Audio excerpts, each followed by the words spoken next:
দোষ কিনা আমার মেয়ের, ব্যাস। আর আপনার ছেলে গঙ্গা জলে ধোয়া তুলসী পাতা। আপনার মেয়ে কি নিজের বোনের সংসার ভেঙে সে তো নিজের জামাইবাবুর সাথে নোংরামো করে? মুখ সামলে চিৎকার করবেন না, চুপ।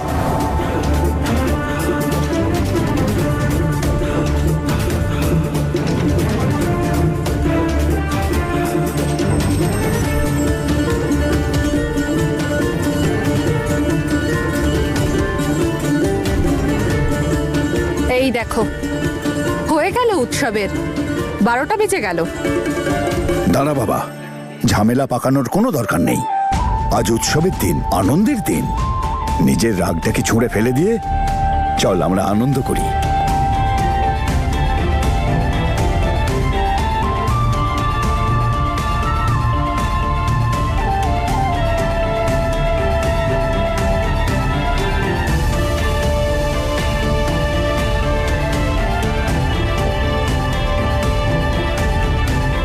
বাবা, আজ সব কিছু ভুলে যাও প্লিজ।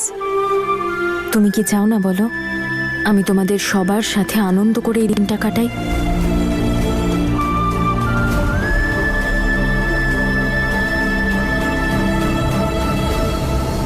বুঝো, তোর বাড়ির লোক কোথায়? বুঝতে পারছি না ভাই। ওই এসে গেছে তোর বাবা।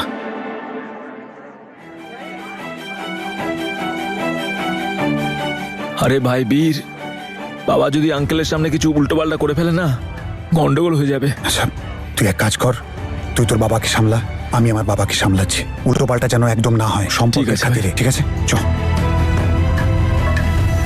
আরে মা, বাবা এসে গেছো তোমরা? নমস্কার। কেমন আছিস বাবা? সব ঠিক আছে, তোমাদের? খুব সুন্দর সাজিয়েছিস দেখছি। হ্যাঁ, এই তো চলছে আর কি।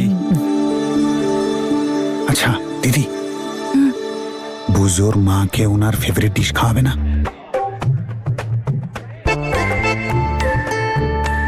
সেই জন্য আমাকে দিয়ে তুই দই বড়া বানিয়েছিস? চলো চলো চলো চলো চলো চলো। বীর,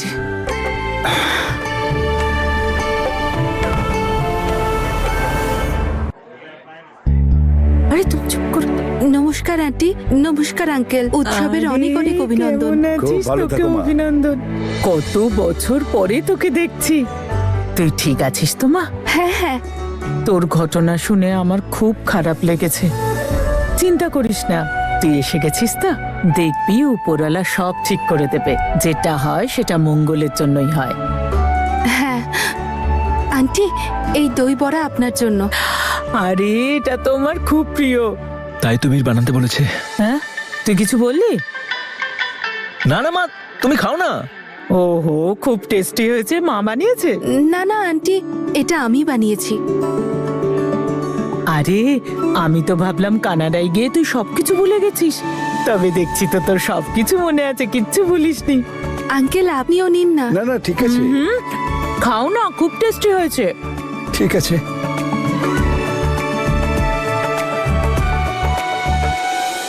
হ্যালো বুঝো, তুমি আমার সাথে দেখা করতে আসো না কেন?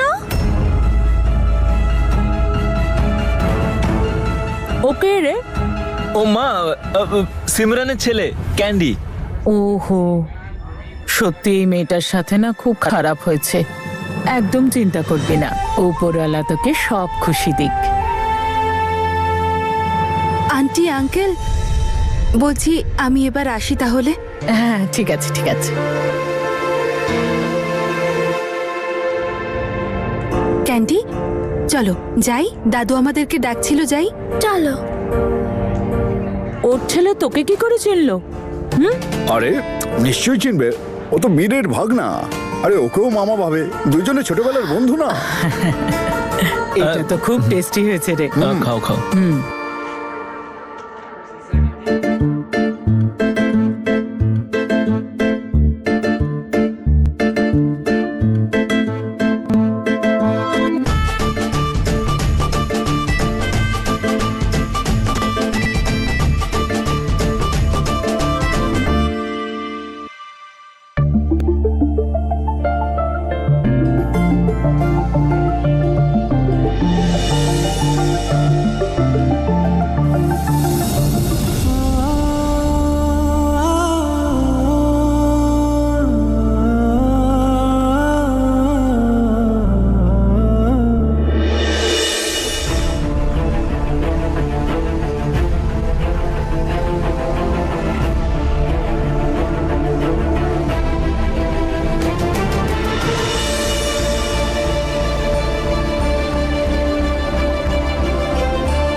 এই শুভ দিনের অনেক অনেক শুভেচ্ছা তনু ম্যাডাম।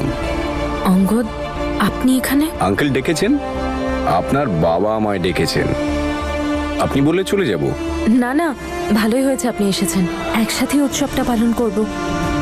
আপনাকে ছাড়া যে কোনো অনুষ্ঠান কেমন ফিকে লাগে তনু ম্যাডাম।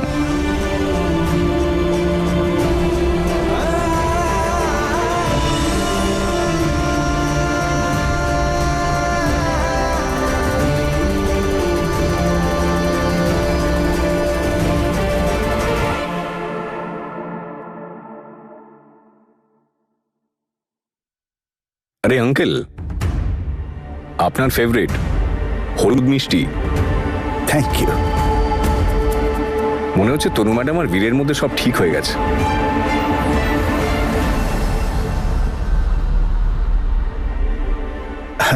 না না, সেরকম কিছু নয়। বীর হয়তো সত্যি সত্যি আমার তনুর পিছন পিছন ঘোরে, কিন্তু তনুর জীবনে বীরের কোনো স্থান নেই। সত্যি বলবো আঙ্কেল, এটাই ভালো। আমি একদমই চাই না তনু ম্যাডাম আবার ওই দুঃখ কষ্টের মধ্যে দিয়ে যান। আপনি নিশ্চয়ই ভাবছেন যে আমি কেন এসব আপনাকে বলছি।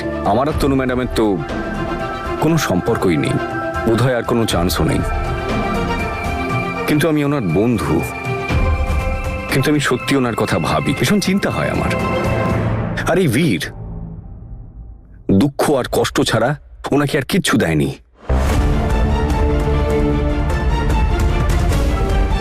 আই এম সরি, আমি আপনার মান রাখতে পারলাম না, কিন্তু আমি কি করব? তনু ম্যাডামের মনে প্রাণে শুধু এই বীরই আছে। আর আপনি দেখুন, বীরের সামনে কেমন যেন ঝিমিয়ে পড়েন উনি, দুঃখী লাগে সব সময়।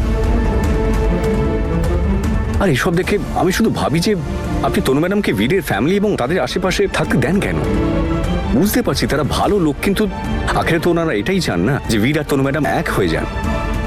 আপনার কি মনে হয় যে এটা তনু ম্যাডামের ফিউচারের জন্য, লাইফের জন্য ভালো হবে? বীর ওনার সঙ্গে যা করলো তারপরেও মানে মানে এভাবে ডিভোর্স দিয়ে দিল ওনাকে। সরি আঙ্কেল, বাট এই বীরকে আমি একদমই বিশ্বাস করি না। প্রথমে আমি ওকে ভীষণ ভালো মানুষ ভাবতাম, ভীষণ ভরসাযোগ্য ভাবতাম, যার জন্য আমি ওকে হেল্পও করেছিলাম। কিন্তু তারপরেও জ্যাসমিনের সঙ্গে যা করলো, নকল বিয়ে, নকল পাসপোর্ট, কানাডা, এটা কি আঙ্কেল? প্রথমে জ্যাসমিন, তারপর তনু ম্যাডাম, আবার জ্যাসমিন। সারা জীবন ধরে কি আপনার দুই মেয়ের সঙ্গে ও খেলতে থাকবে? আই এম সরি আঙ্কেল, আমি বীরের প্রতি আমার একটু সিম্প্যাথি নেই।